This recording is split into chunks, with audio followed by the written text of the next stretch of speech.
everybody, and welcome to our monthly Care Partner Meetup.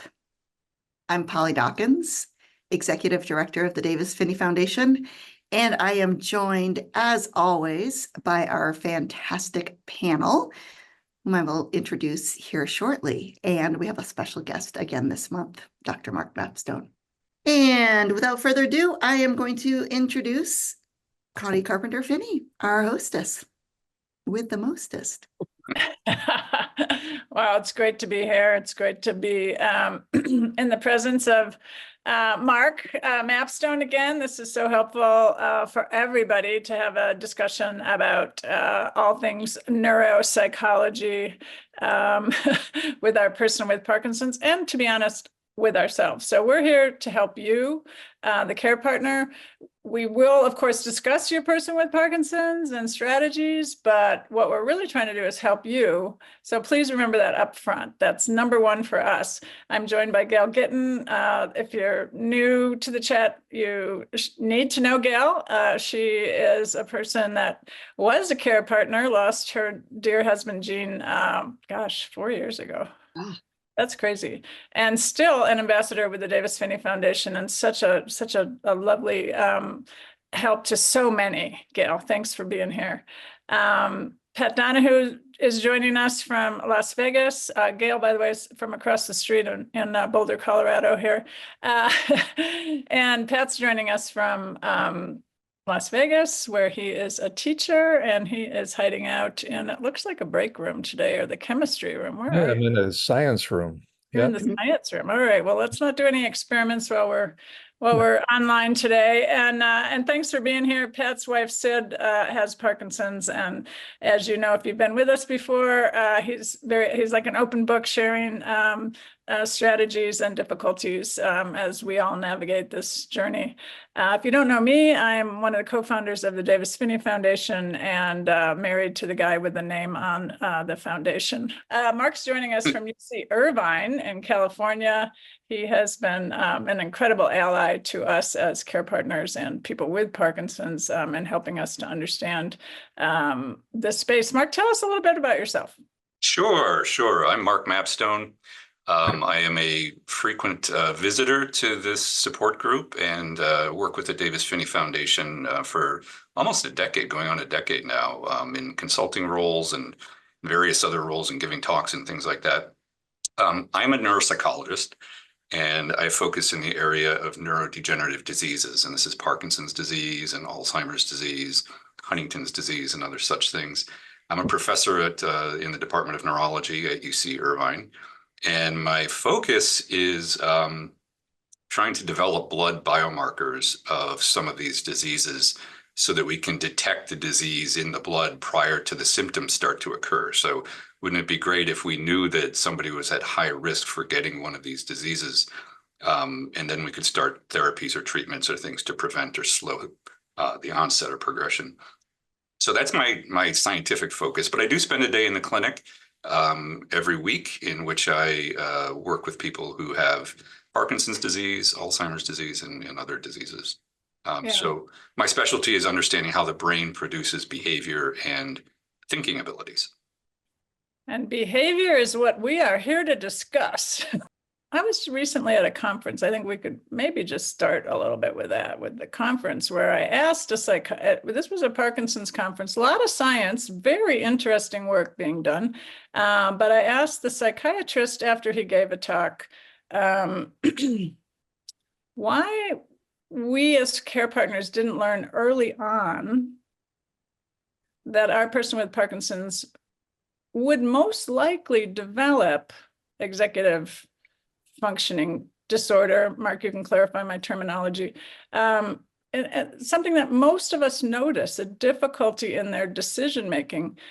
And he said, well, it's not all people with Parkinson's, it's a smaller percentage or whatever, but just wouldn't answer the question. And I think that it's unfair to us as care partners not to accept this as a logic, kind of a logical outcome of a highly taxed brain, our person with Parkinson's, as they fatigue through coping with the disease, right? And so their decision-making does become I call it into question, right? And have to kind of take over a lot of duties that I would not have normally had to take.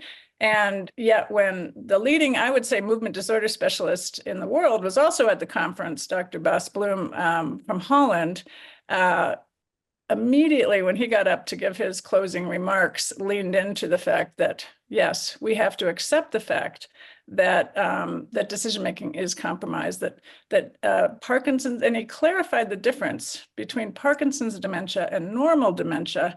And dementia is such a scary word, and we need a different word for it. So can we lean into that a little bit, Mark? Yeah, I couldn't agree more. I think there are still folks who hold on to this idea that Parkinson's disease is primarily a motor disorder. And it has very, very obvious motor features where we get the tremor, we get the stiffness and rigidity, and we get the slowness of movements of the bradykinesia and the gait problems, the balancing gait problems. But there is clearly becoming more recognized this notion of non-motor symptoms of Parkinson's disease. And these include behavioral symptoms, emotional symptoms, and cognitive symptoms. And these are the non-motor symptoms, in addition to a number of biological features like sympathetic nervous system and constipation and things like this. But what we're focusing on today is more the cognitive and behavioral. And these are becoming more and more appreciated. And unfortunately, it doesn't quite get out there to everybody at the same rate. There are early adopters and people who are on the front lines and see this because they're with Parkinson's, people with Parkinson's all the time. And they know this, and clearly, as a care partner for a person with Parkinson's disease, you are also on the front lines, and you see this day to day, and it's hard to ignore. These are very obvious features that we see. A small percentage of people with Parkinson's can remain relatively intact with regard to cognitive function throughout the course of their disease, but really the majority are probably going to experience something.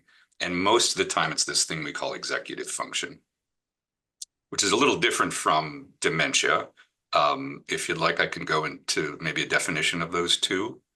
I think that would be great. It's always good to have a primer so we understand what we're talking about, and then to jump into the more personal aspect of it, because I know some comments too.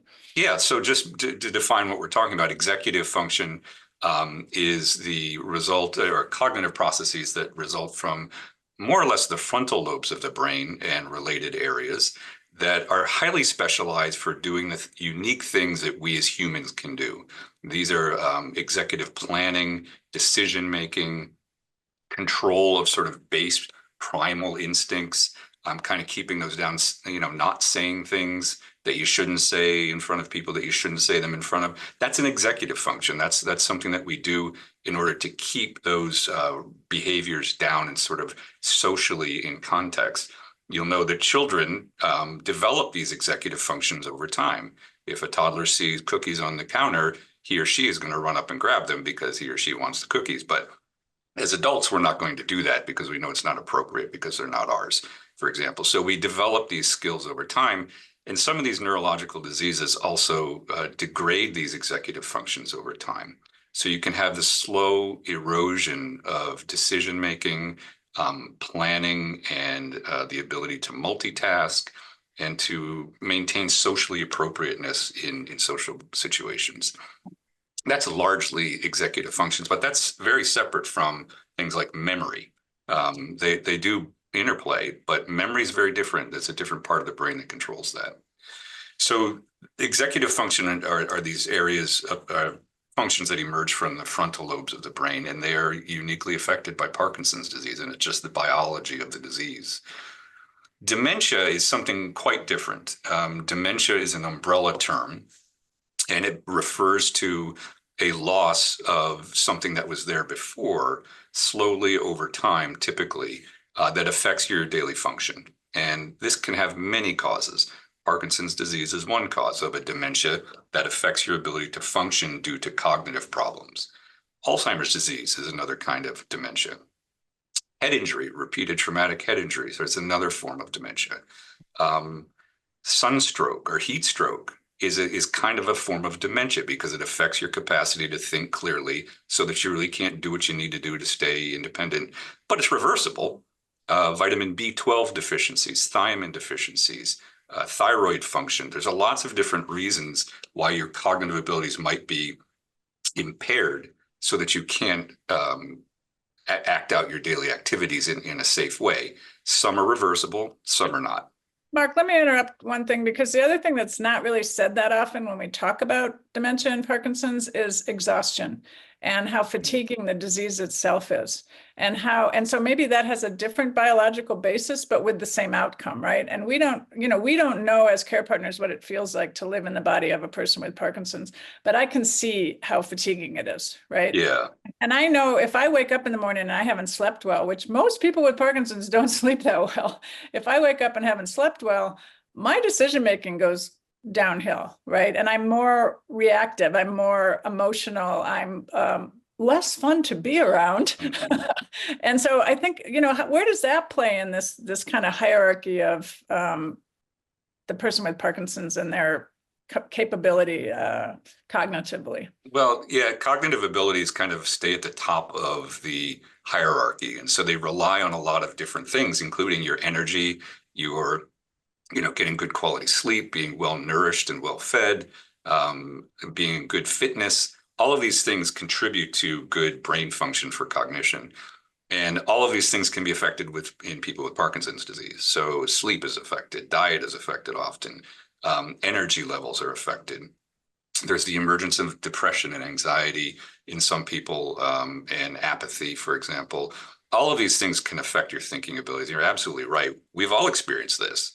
A poor night of sleep, or you've got stress, something big is happening, you're about to give a big talk or something like this, or something stressful, you're not thinking straight. And all of these things are a daily occurrence, or can be, in somebody with Parkinson's disease. So it's something I think as care partners, we need to be supportive and understanding. And I think that's where being a good care partner really starts, is to having the knowledge to know that this is what my person with Parkinson's disease is going through. It's not because he or she is doing this on purpose, although I'm not ruling that out. Some people do things on purpose. But many times, most of the time probably, this is a function of the disease. Yeah. This is the disease talking. So when they're tired and can't think straight, that's Parkinson's disease. It's not because they're being resistant or, want to object or, not being involved. They can't. It's affecting their brain and their behavior. Yeah. Okay. This is great to hear and to just kind of sit with for a second, because again, even our doctor, the last time I asked him to, do some neuropsych eval on my person with Parkinson's, said he doesn't need that. I think when the care partner is reporting they need it, the doctor needs to listen. And just for all the reasons that you're saying, and for the last question that just came in on the chat, which is there a medication that can help? And maybe we could talk about that. I don't know if you want to launch into that right now, or Gail, if you want to jump in with some thoughts, or Pat. Well, yeah, I've been talking a bit. Why don't Gail or Pat jump in for a little bit, and then I can. Okay, we'll come back to that. Pat, I could start. All right. When I listened to Dr. Mapstone's talk last month, a lot of guilt flooded in, because when a person first gets Parkinson's, all you do is worry about the tremors and things like that. But it would have been so important to me to know what was going on as far as his ability to recall or to be who he was. I remember how hurt I was during it was my birthday, and he sort of like blew it off. And he couldn't even express to me that I'm kind of confused about something. So, now in retrospect, I feel very guilty about missing a lot of cues that I didn't know about because he hadn't even been diagnosed yet. And even when he was first diagnosed, it wasn't right on the top of the list about what to do. It's more like, is he going to lose his balance and take these pills and take that? But no one prepared me for this change of memory and personality and decision-making. So I didn't know, and I would get angry and annoyed and frustrated. But if I had all that information, I would be able to see it with a different light and be understanding. And that's a problem with caregivers. We need to be understanding 24/7. And as we all know, it's not possible in our nature.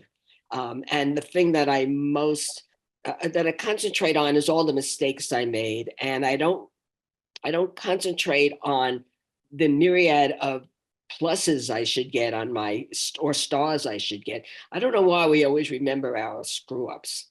So yeah, be kind to yourself. You can't be all things to all people and to everything. You just can't do it. Do the best you can and be kind to yourself.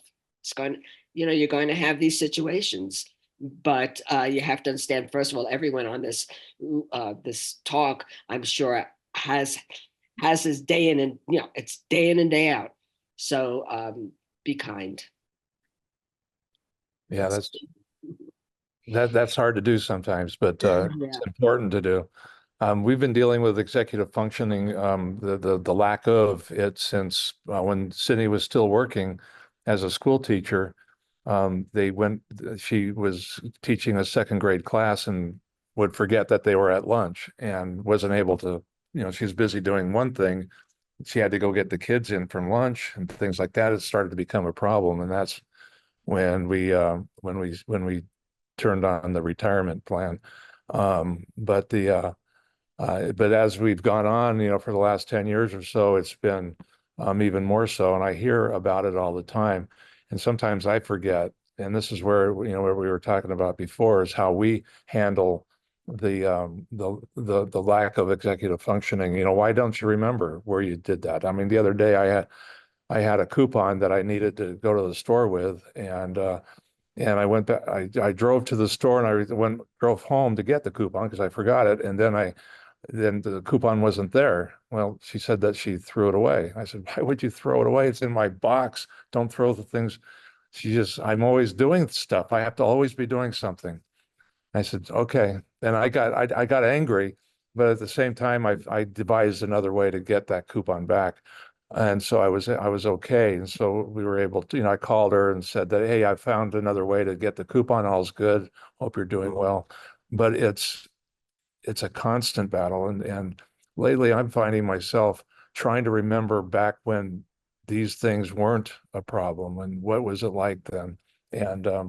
But even though that's probably not always healthy to do, I'm beating myself up this week, but and I've been doing it a lot. But so let's ask Dr. Mapstone that question: how can we as care partners not beat ourselves up? Because both Gail and Pat brought that up. Is like, you think about why do we focus on the things we're not doing well, or we perceive we're not doing well, or our intolerance at given moments, which are, we also have to be able to express our feelings, right? So what do you think? What's a good strategy for our care partners? Yeah, Connie, that's great. You're digging right into the meat of what came out in those two sets of comments. And that struck me as well, both what Gail and Pat are saying is this feeling of, I don't want to put words in your mouth, but I kind of got essence of a little bit of guilt, a little bit of shame, kind of feeling inadequate, and the ability to take on the struggles that you're taking on. And I think, Gail, you used the word grace and, forgiveness of oneself, and the ability to say that I'm a real person too. And I have my own thoughts and feelings, and this is hard for me too. And it's really hard to take on the burden of being a care partner for someone with a slowly progressive neurodegenerative disease. And we have to take time out for ourselves to take comfort in the fact that we're doing the best that we can, if you are. But what it really reflects, I think, in my mind, is this feeling of discomfort. You're in a place that you don't know exactly what you should be doing. You're in a place where you're caring for this person who you love and care about so much. And you're not exactly sure what the next steps are. You're not exactly sure what you should be doing and how to do it best. You want to be the best that you can be for this person. And sometimes we make mistakes, and it's the reality of accepting that you're going to make mistakes, and hopefully they aren't big ones, and hopefully they're small ones. But if it comes out of a place of caring, it comes out of a place of knowledge and compassion, then we need to be able to turn inward and give ourselves grace for that, and being a person, a human who's going to make mistakes, and that's okay. So say that again. We have to turn inward and acknowledge we're doing the best we can. How can we do that in the heat of, or do you recommend just writing that down somewhere and revisiting it, because it's pretty hard to, when you get agitated and when you feel like you're screwing up? I mean, what's another, to get that grace where, and that's where the breathing exercises can come in too, right? But then you have to come out of that thinking, I'm doing the best I can, right? Yeah. Yeah, I think it's you can build that into the structure around your life. You can build that into your daily routine or your weekly routine, so that you make space for yourself to capture that feeling of being able to turn inward and say, what am I really feeling here? And I'm not reacting to the discomfort of the situation or the guilt that I feel that I didn't react the right way to that person at that time. That you need some space to be able to absorb and reflect. And it requires, I think, in my opinion, introspection, the ability to look inward and say, I'm a good person. I'm doing the best that I can for my person with Parkinson's. Yeah, I screwed that one up, but there wasn't a huge outcome. I feel bad about that. I need to let that go. You can build that into your weekly routine with some time to yourself, having support and structure to have respite care so that you can go out and take that time to go sit on a park bench and think, or to take the walk or get on your bike, take a ride.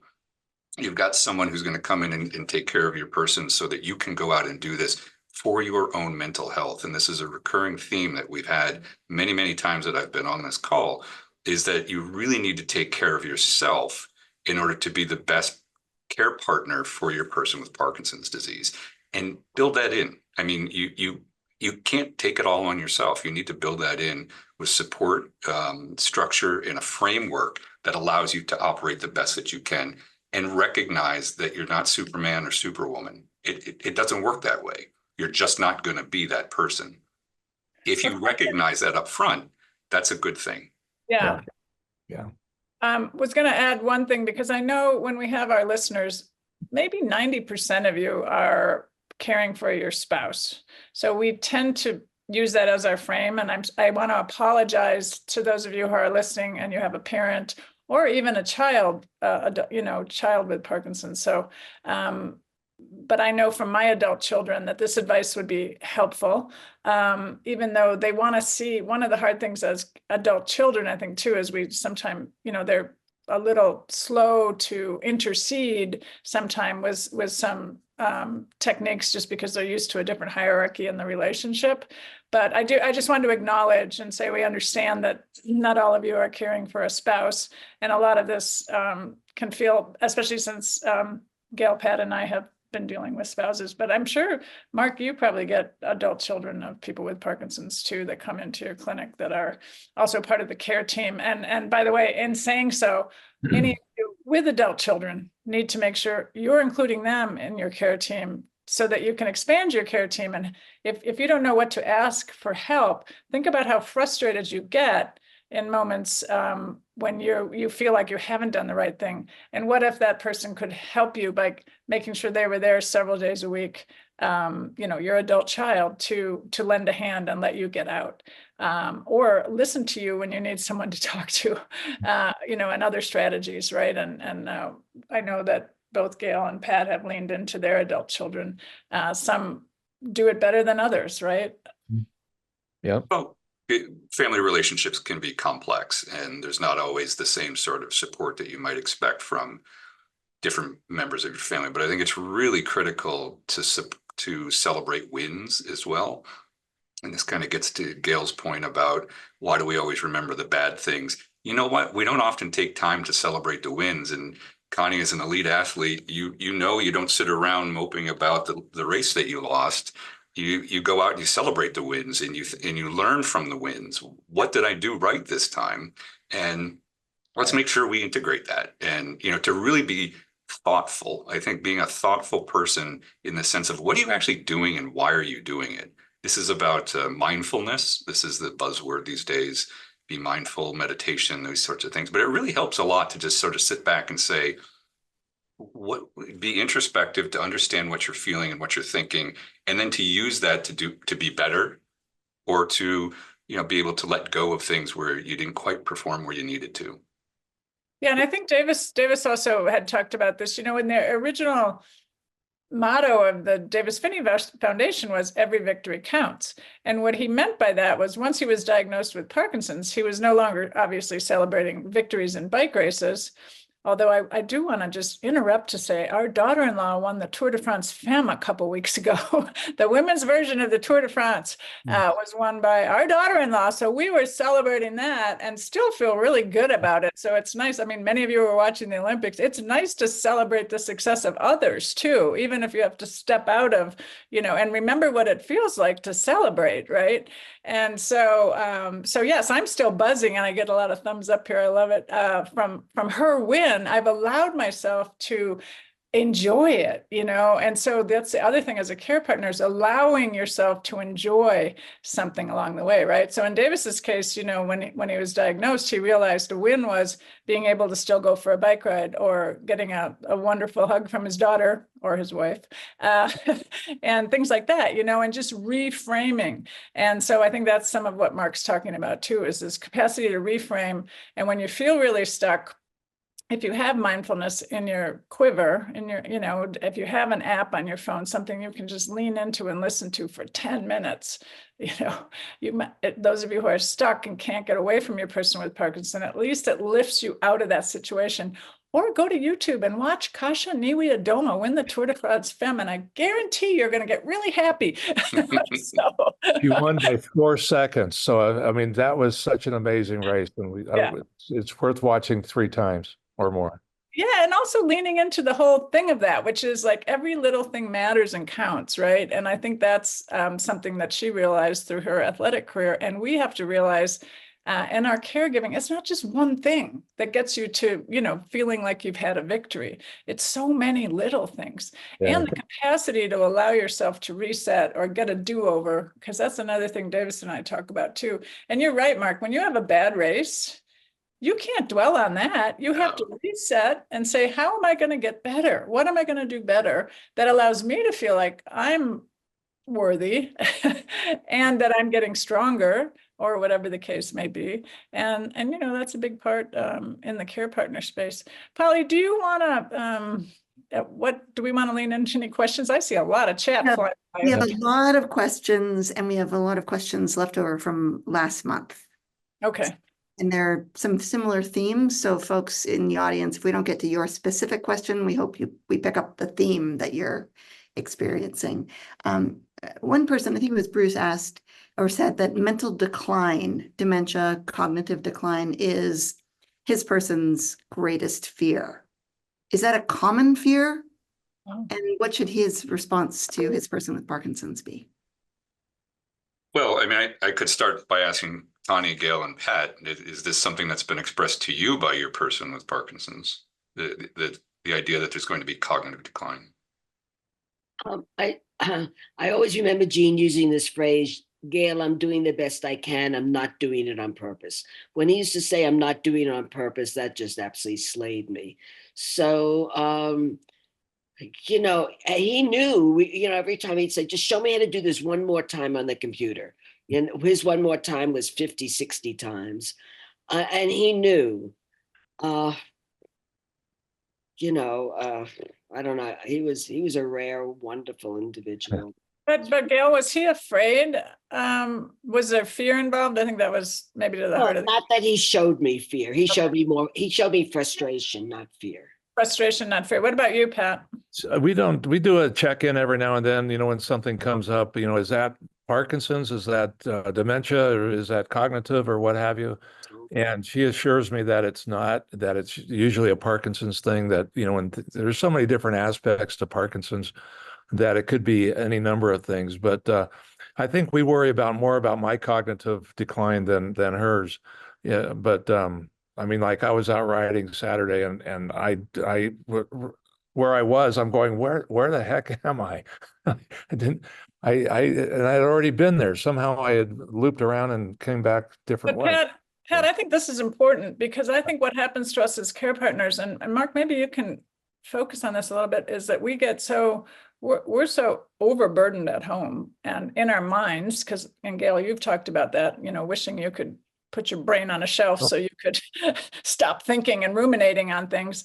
And I think that as we get older, Pat, is more difficult for us cognitively. And there's a distinction. What's happening with me is that, I am in a job this year that's different than ever in my whole career. I'm with very strongly intellectually not disturbed, but challenged students in the middle school and high schools.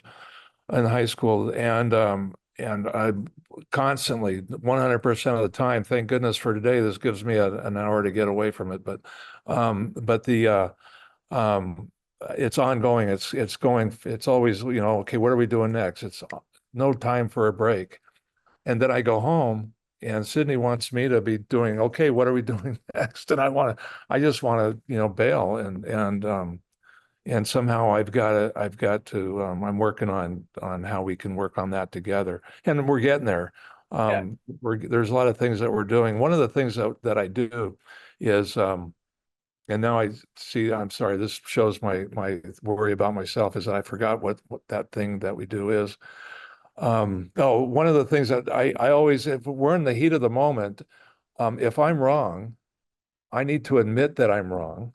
And then go from there. If she's wrong, and I know that she's wrong, or if it's just a misunderstanding, that if I'm coming from the proper perspective, the proper place, then we need to both understand that it's not one or the other. It's, we just need to work whatever it is out instead of coming unglued on each other.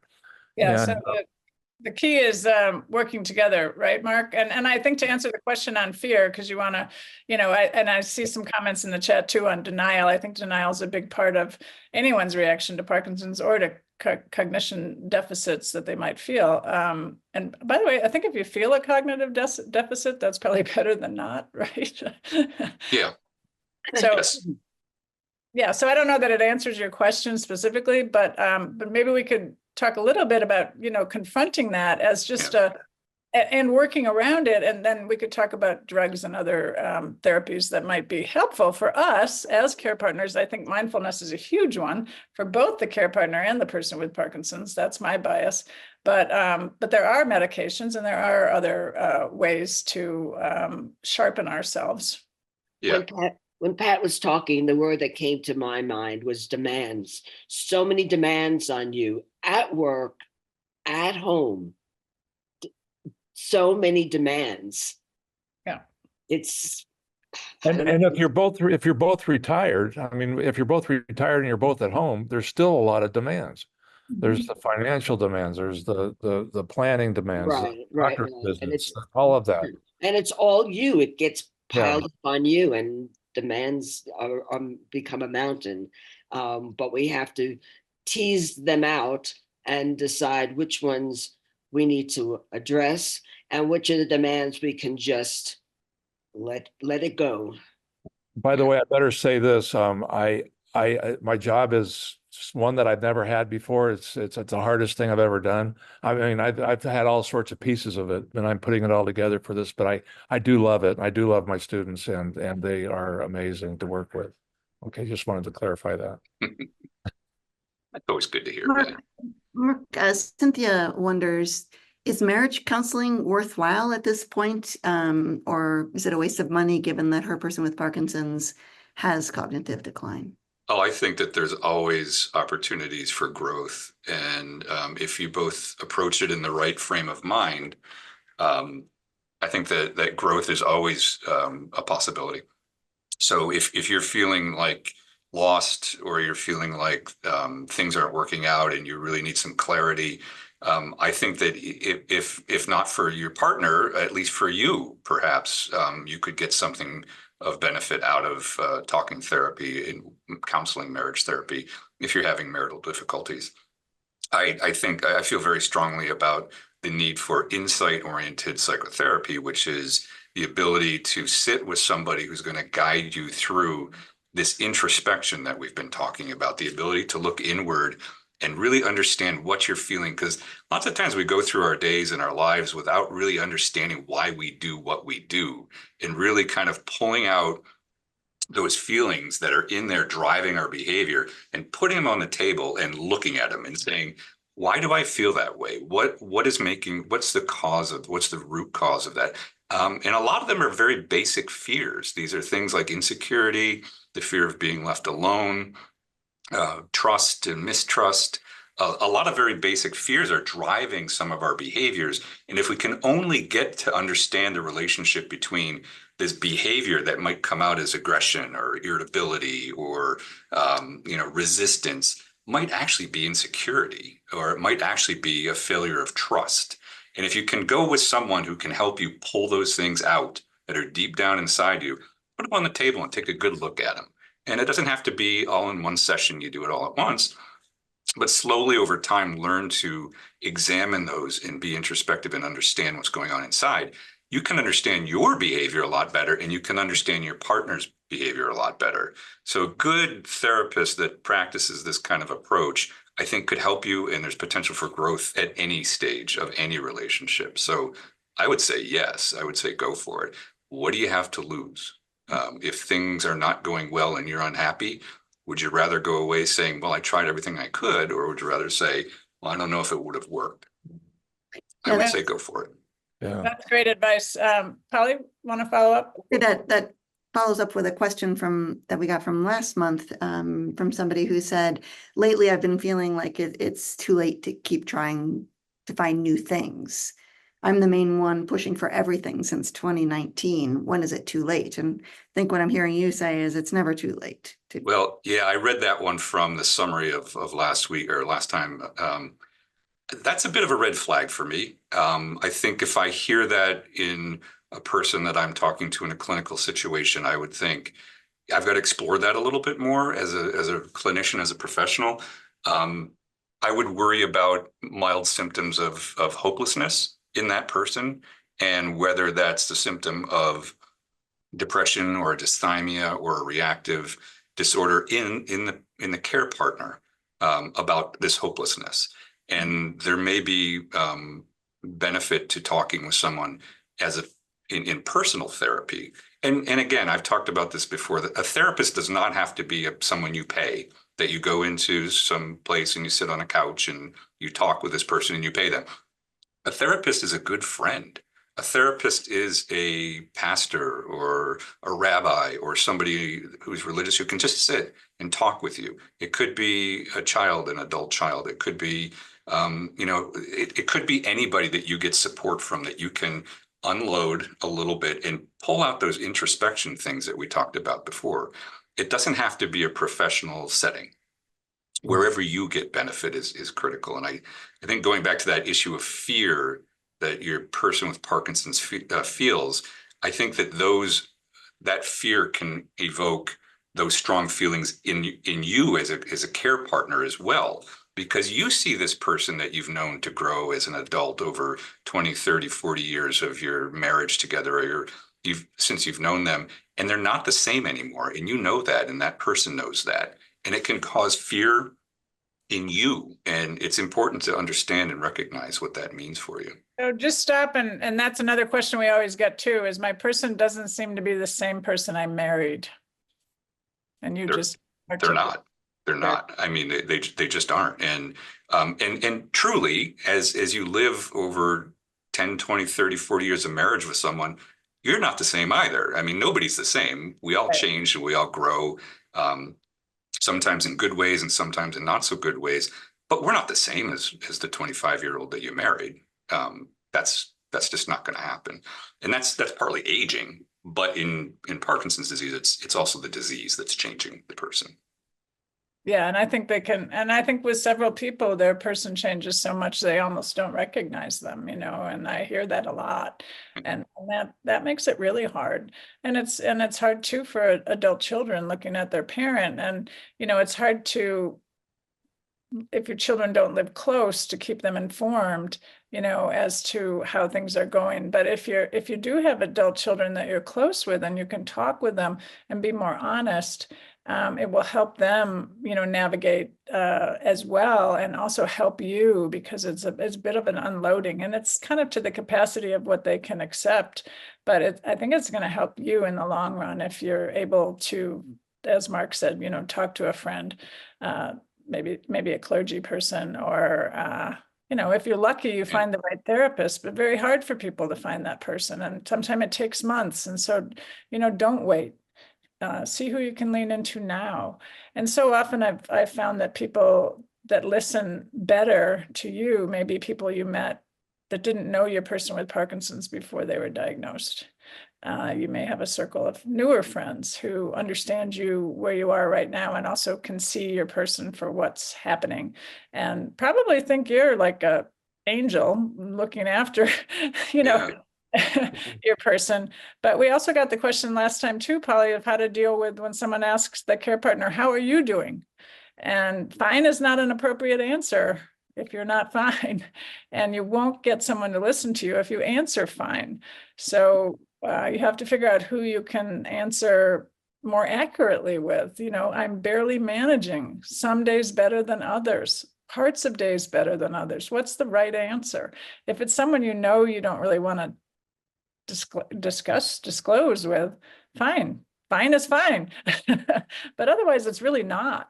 And so think about that too in your relationships, and take a hard look at who you've got there that might be able to help.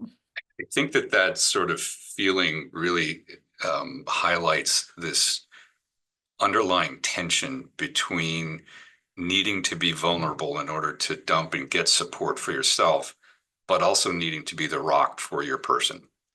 Yeah. And this dynamic tension between, I have to be strong, I have to take on all these responsibilities because my person with Parkinson's can't, and now it's all on me.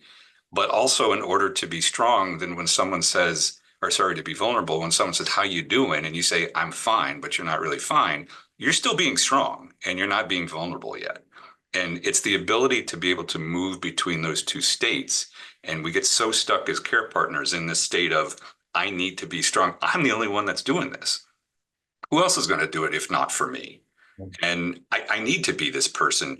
And you can't live like that. Particularly if you're building up all of the burden on yourself, you need to be vulnerable sometimes. And you need to do that in a safe place where you know that someone's just not going to blow you off. They're going to listen to you. They're going to take you seriously. And they're going to help you work through. And even if it's just a pat on the hand and say, I'm with you, I support you, I care for you.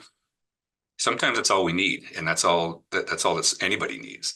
But it's this tension that needs to be resolved in care partners, to be both the rocket sometimes and be very vulnerable and be able to take care for yourself at other times. And that's an individual approach. I mean, there's no broad brush, here's how you do that. You've got to come up with ways to do that. Yeah, that's great. I really appreciate that. Yeah, that was fine. It doesn't have to be a therapist you pay for. That's my takeaway. No.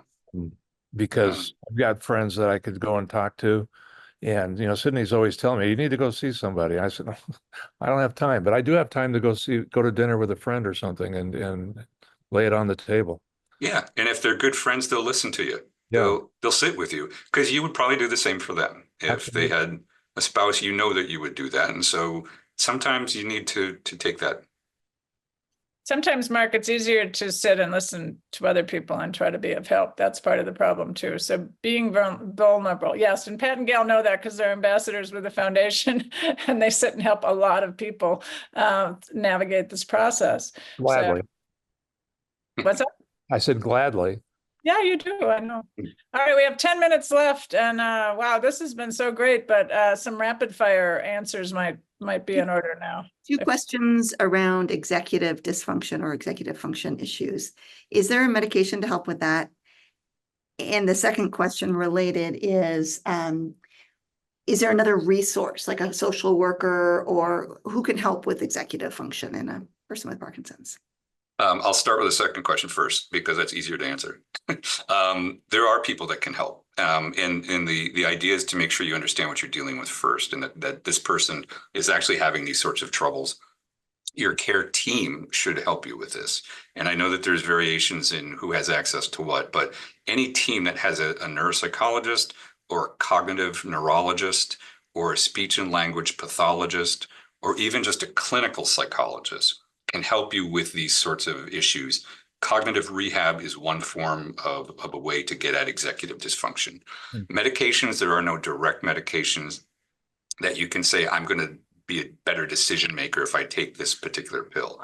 However, it's very clear that your cognitive functions, in addition to your motor functions and emotional state, do fluctuate with the dopamine agonists or dopamine medicines that you would take, Cinemet, those sorts of typical medicines.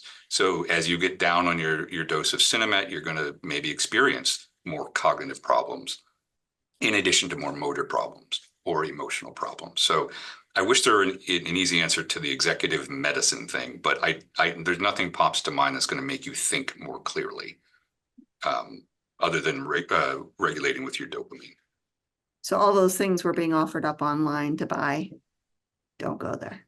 Probably not. I'm not going to name any names, but you see them on late night TV and the ads show up. I have not seen evidence that I would consider rigorous enough to recommend anything. In my practice, that's my opinion. Yeah. Yeah, and I think that you can't even tackle that without really expert, a discussion with your, neuro or movement disorder doc first, I guess, but also with a more, more aligned specialist like Mark, and they're hard to find. So, Yeah. so that's difficult. Somebody did mention the drug, rivastigmine. Rivastigmine, they're mentioning lysine, you've got Aricept.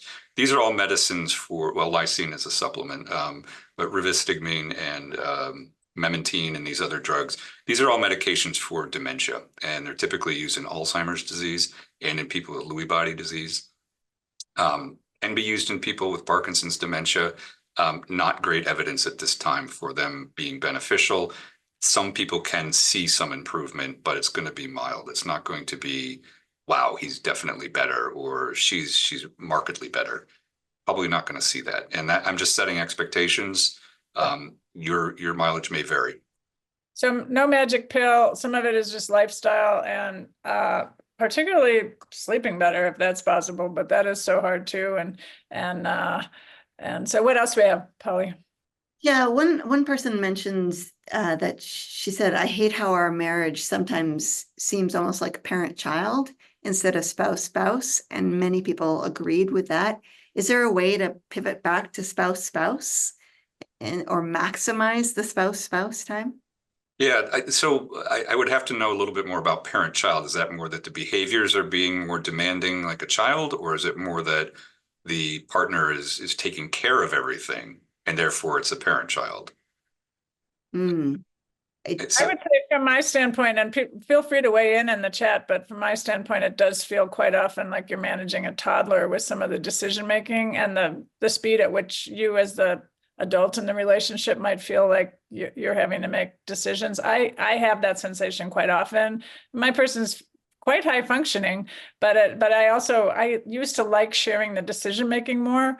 And so I think that's maybe what it feels like, Mark. And I think it's a hard thing to move away from, because you actually have lost the person's lost their capacity to make those decisions in a timely fashion that's necessary for the situation, if that makes sense. Yep, no, absolutely. This is where you need to, if you can, extract yourself out and use the information that we talked about today, which is, this is the disease. This is not him. This is not him behaving like a child. He's not throwing a tantrum and wants to get his way. He can't do it. He cannot. His brain is different now, and he can't do this. So it's something that is extremely hard, particularly after many years of being with this person, to recognize, wait, you always used to be able to do this. We had such a good time doing this together, and now you don't do this. You don't want to, or what is your resistance? It's not resistance. He can't.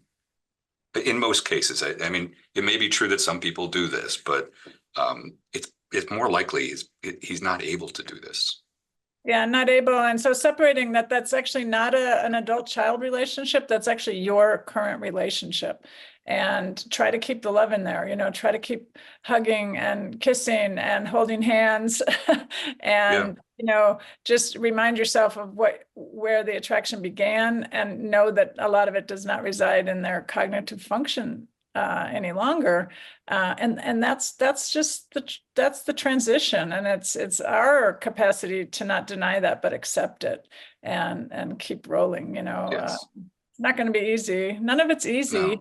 No, it sucks, frankly. I mean, this is not a fun thing to deal with, and it shouldn't be. But as an adult, as the person who is now in charge of the couple moving forward, I think it's important that you have this perspective that this is not somebody who's willfully doing something, in most cases, against our wishes. This is somebody who just can no longer do this. Yeah. Also exercise. We haven't really mentioned that today. But again, everyone knows exercise is important for neuroplasticity, but also for just to feel good. And we always lean into that for the person with Parkinson's, and quite often forget to say, you need exercise too. And that means getting outside if you can, and if not, creating an environment in your home where it works, or making sure you have someone that can sit with your person with Parkinson's if that's required, so you can get out. And that's a huge prescription for all of us to remember. And we lean into getting our person to Parkinson's to their physical therapy, to their classes, and then we forget ourselves. So if you're not taking care of yourself, start doing it. It's not too late. It's never too late. Never too late. Thank you all. See you back on Tuesday, October 1st. Wow. Sounds great. Thanks. Take care, everyone. Thanks, Great. Mark. Yep, you bet. Bye. Bye.